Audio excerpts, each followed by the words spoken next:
This is an update to Subnautica! I'm Eustace the Monk. Subnautica dropped a pretty major set of updates not too long ago, so I thought I'd give it a quick revisit. If you haven't seen my initial video, you might want to check that one out first, otherwise this one might not make much sense.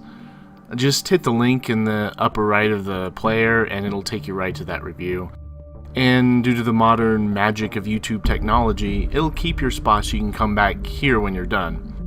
Biggest update to the game is the improved graphics. They've completely redone almost the entire look of the game, and it really shows. It was pretty good looking before, but now it's absolutely jaw-dropping, especially at night with the bioluminescence of the plants and the creatures lighting up small patches of ocean floor. They're swimming around. It just looks amazing. Even during the day, some sections of the ocean are dark and murky. The immersion in this game was pretty good before, but now it's stunning. You just won't believe it. You'll hear some creatures far off in the distance before you see them, and it's sometimes pretty scary because you're never sure if they're friendly or not or what's going on, and then you'll see them. It's like, holy shit.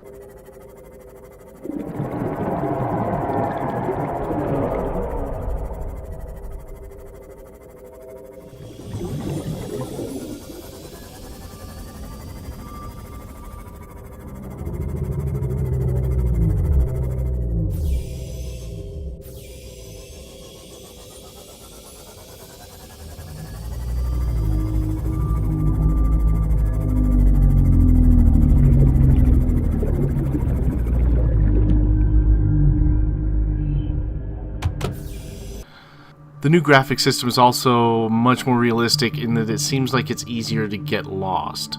I don't have much of a good sense of direction anyway, but you'll probably want to think about crafting some of the little beacons you can and putting them near your bases. I've lost bases before only to find them again much later because I couldn't find my way back. It's unreal.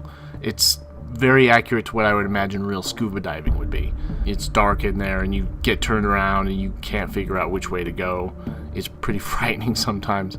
They've added some new creatures as well, and I'm not going to show you all of them because really most of the fun of the game is exploration and immersion, and if you see it all in my review video, then it'll kind of wreck it for you. Now even more because of the graphics update. The game really looks stunning now, I can't say it enough. As a matter of fact, a lot of the video I ended up taking for this review update I decided not to use because I didn't want to give away any spoilers. If you see all the interesting places in the review, then the game won't be as much fun. They've also revamped the research system, and it's much better now. Before, you'd build this research machine that looked like a little clothes dryer or something, and you'd find these fragments and dump them into the machine and wait, and a few hours of game time later it would spit out a new blueprint. Yeah. Now you used to have this little tricorder thing to scan the fragments, and if you scan enough of them you'll get a new blueprint. And you can also scan creatures and plants and that sort of thing, and then you'll get a little dossier on each of them after you scanned them. Thing is, specific blueprint fragments are unique to particular biomes, so you have to go exploring to find the ones you'll need. It's really much more of an incentive now to get away from your base and go looking around in different places that you wouldn't go before. And now with the update there's a lot less you can build initially.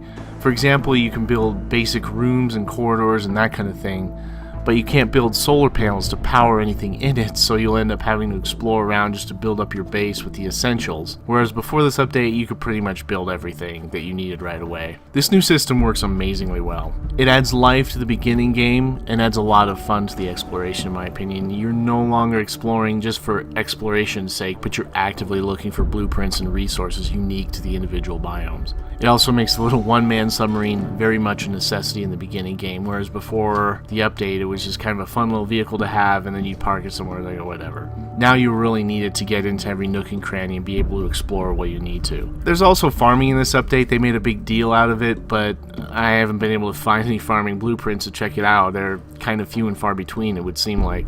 I stole this photo off the Subnautica wiki to show what the farming plots look like, but right now they're not terribly significant as there's not much food you can grow to eat, so you end up just catching fish constantly. There's this large aquarium you can build and plant things in, but you can't really plant anything terribly useful. You can also find these eggs on the ocean floor and hatch them in the aquarium, for what it's worth. The only downside to this update is that the new graphics seem to need to be optimized a little more than they are now. There's a lot of pop-in and there's some stuttering, especially when you're cruising in a faster vehicle like the one-man submarine. You'll see it a lot. It's really the only thing that's wrong with this update. Everything else is pretty amazing. In short, the developers took a fun game and made it simply amazing with this latest update. If you enjoy survival crafting games, then you really need to pick this one up. You really should get it. Don't let the fact that there's 85,000 survival crafting games on Steam deter you. Subnautica is amazingly unique and incredible.